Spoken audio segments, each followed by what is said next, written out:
भक्तिमती माता एवं बहनों, सबों को मेरा सत सत नमन। अभी हम लोग रामचरितमानस सार शतक से बालकांड से हम लोग सुन रहे थे। शिव जी पार्वती से यह संवाद सुना रहे हैं और कागभूषण जी गरुड़ महाराज को सुना रहे हैं। क्या सुना रहे हैं कि वह परमात्मा जो ब्रह्म निर्गुण है, कहा वह नाम के अधीन है। नाम जो है वह सबसे उत्तम है। हम लोगों को गुरु महाराज ने बता दिया कि नाम जो है, जब तक अपने अंदर में वह सगुण रूप नाम का जप नहीं करेंगे, तब तक वह निर्गुण रूप ब्रह्म हम लोगों को नहीं मिल सकता है और नहीं पा सकते हैं। इसलिए सगुण ब्रह्म की विशेष करके हमारे शिव जी पार्वती को सुना रहे हैं।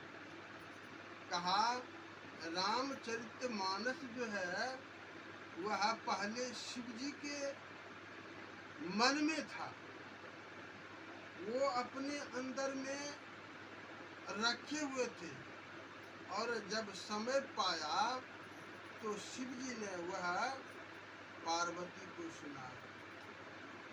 कहा कि रामचरितमानस में 4 घाट है और चारों घाट पर श्रोता और वक्ता बैठे हुए हैं।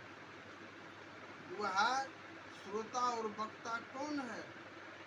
कहा कि वह श्रोता और वक्ता जो है भरद्वाज मुनि को यज्ञवल्क्य जी सुना रहे हैं एक घाट पर। दूसरे घाट पर शिव जी और पार्वती हैं। तीसरे घाट पर कागभूषण जी और गरुड़ जी हैं। ये रामचरितमानस में घाट के रूप में बता रहे हैं। और चौथा है अगस्त मुनि और शिव जी की संवाद। यही 4 घाट है। इसी 4 घाट में रामचरितमानस में जो है वह बताया गया है। यह 4 घाट उत्तम है और यही श्रोता और वक्ता बैठे हुए 4 घाट। रामचरितमानस एक बृहत ग्रंथ है। उस बृहत ग्रंथ में जिसकी जो समझ आता है, जो समझते हैं वही इसको धारण कर सकते हैं, क्योंकि इसमें निर्गुण और सगुण की बखान किए हैं गोस्वामी तुलसीदास जी महाराज ने। इसलिए यह रामचरितमानस एक बृहत ग्रंथ है। जो जिस बुद्धि से लगाकर इसका समझ करते हैं वह वैसा ही पाते हैं। और यह पाने का उत्तम विधि लिखा कि कोई भी रामचरितमानस को पढ़ते हैं तो वह सिर्फ कथा को ही समझते हैं, लेकिन जो ज्ञानी लोग होते हैं उस रामचरितमानस के सरोवर में वह डुबकी लगाते हैं और उस डुबकी से वह जो है अंदर में उस सरोवर में जो रहते हैं मछली जैसे प्रकार, जिस प्रकार की पानी के अंतःतः में, उसी प्रकार वह ज्ञानी जो है अपना बुद्धि, अपना विचार और उस जप के माध्यम से वह अंदर जाते हैं और अंदर में जाकर के वह ज्ञान को प्राप्त करते हैं। ऐसा कहा है गोस्वामी तुलसीदास जी महाराज ने। इसलिए रामचरितमानस को या रामचरितमानस सरोवर में जिसने डुबकी लगाया उसी ने उस ब्रह्म को पाया और उस ब्रह्म को पाकर के सनात हो। माली गए थे अपने फुलवारी में, और फुलवारी में जा कर के फूले फूले फूल को तोड़ रहे थे। क्या होता है कि जो माली फूले फूल को तोड़ रहा था, और कली जो था उसमें जो अभी खिला हुआ नहीं था, वह कली जो है वह चिक्कार पड़ रहा था। तो माली बोलता है, अरे कली, तुमको तो मैं छूता भी नहीं हूँ, लेकिन तुम चिल्लाते हो क्यों? तब कली जवाब देते हैं कि माली भाई, हम इसलिए रोते हैं, इसलिए चिल्लाते हैं, आज तो तुमने हमको छूता भी नहीं है, लेकिन कल के लिए मैं रो रहा हूँ। आज मैं कली हूँ, और कल जो है मैं फूल हो जाऊंगा, और आप आएंगे अपने फुलवारी में, और अपना डाली जो है फूल से तोड़ तोड़ करके भर लोगे, और मेरा डाली जो है वह समाप्त कर दोगे। इसलिए मैं चिल्ला रहा हूँ। यही मेरा सोच है, यही मेरा अनुभव है कि कल हमको भी यह माली तोड़ के ले जाए, इसलिए मैं चिल्ला रहा हूँ।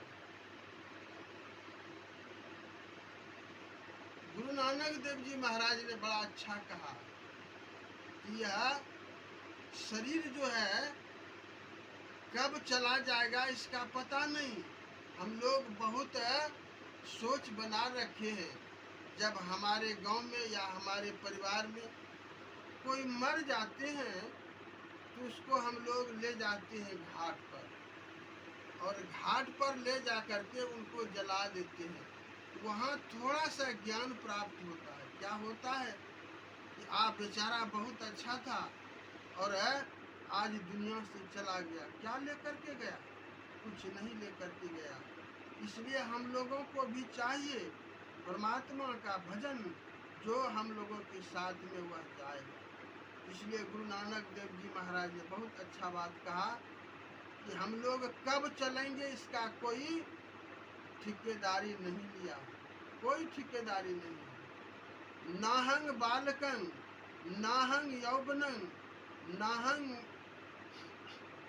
वृद्धि कछु बंद, यह अवसर ना जानिए आए पड़े जमफंद। यह जमफंद जो है कब किसको ले जाएगा इसका पता नहीं। इसलिए उस जम के लिए हम लोगों को डरना चाहिए, और डर से क्या करें?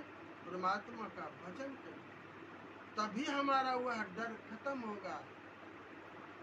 और गुरु नानक देव जी तकलीफ हो रहा है, कैसे जाऊं? उसको तकलीफ होता है तो वही परमात्मा को दोष लगाते हैं। काल ही, कर्म ही, ईश्वर ही, और परमात्मा को दोष लगाते हैं कि वह परमात्मा ने जिसको हमारा समय बनाया, जो दे रहे हैं वह परमात्मा दे रहे हैं, परमात्मा को दोष लगाते हैं। लेकिन अपना दोष कभी नहीं लेता कि मैंने ऐसा कर्म किया, इस कर्म के अनुसार मुझे भोग मिल रहा है, इसको वो कभी यादगारी नहीं करते और परमात्मा को दोष लगाते हैं। यही सबसे बड़ा हम लोगों में दुख की बात है, जो परमात्मा का भजन नहीं करके।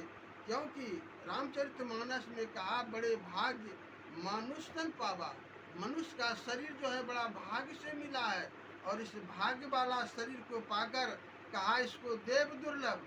जो देवता भी यह शरीर को पाने के लिए ललायित होता है, और उस ललायित शरीर को हम लोगों को मिला है, सद्गुरु मिल गए हैं।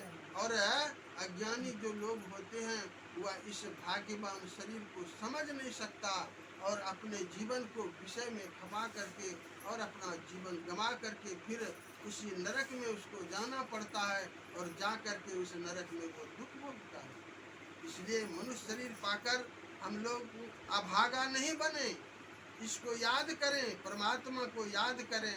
वही परमात्मा जो है हम लोगों को मनुष्य का शरीर दिया है। जब यह जीव आत्मा जो है वह दर दर दुख भोग कर जब बहुत दिन बीत जाता है, तो उसका थोड़ा थोड़ा पुण्य जमा जब होता है तो परमात्मा उस पुण्य के साथ उस परमात्मा ने वह दुख देखकर और परमात्मा क्या करते हैं, कहा कबहू करि करुणा नर देही अदेत ईश बिनु हेत सनेही। वह परमात्मा जब दया करता है इस जीवों पर तब वह अहेतु की कृपा हम लोग जो है परमात्मा का पाई न जय परलोक समारा। कहा इस शरीर में साधनों का धाम है, यह शरीर यह साधनों का धाम है। जब तक हम लोग साधन नहीं करेंगे तो हम लोग बड़भागी नहीं बन सकते। गुरु महाराज ने तो हम लोगों को यह युक्ति बता दिया है कि इस शरीर में हुई उस परमात्मा को पाने के लिए यह रास्ता अंदर अंदर है, लेकिन उस अंदर रास्ता को हम लोग कैसे जानेंगे। सदगुरु महाराज हम लोगों को बता दिए हैं कि यह अंदर की रास्ता जो है यह सदगुरु जानता है और सदगुरु हम लोगों को बताते हैं। कहा इसको कैसे जानेंगे, जो किया और संसार के विषयों में लगा रहा, कहा वह सबसे बड़ा अभागा है और विषय में रह करके अपना जीवन को गंवा देता है और फिर उस नरक में वो दुख भोगता है।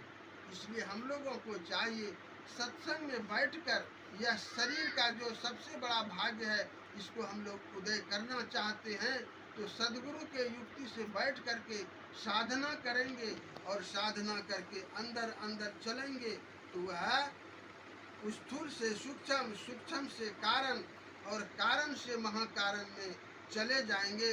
उसके बाद कहा जाता है ये चार शरीर या जो चार शरीर है यह जड़ शरीर है, यह चारों को पार करके हम लोग कहाँ जाएंगे तो केवल शरीर में जाएंगे। वहाँ पर चेतन आत्मा, वही चेतन आत्मा उसको जीव आत्मा भी कहते हैं, वह चेतन आत्मा के रास्ता से जाकर के हम मिलेंगे और वह चेतन आत्मा को उससे भी साधना करके तब परमात्मा को हम लोग अंदर में पा करके फिर धन धन हो जाएंगे।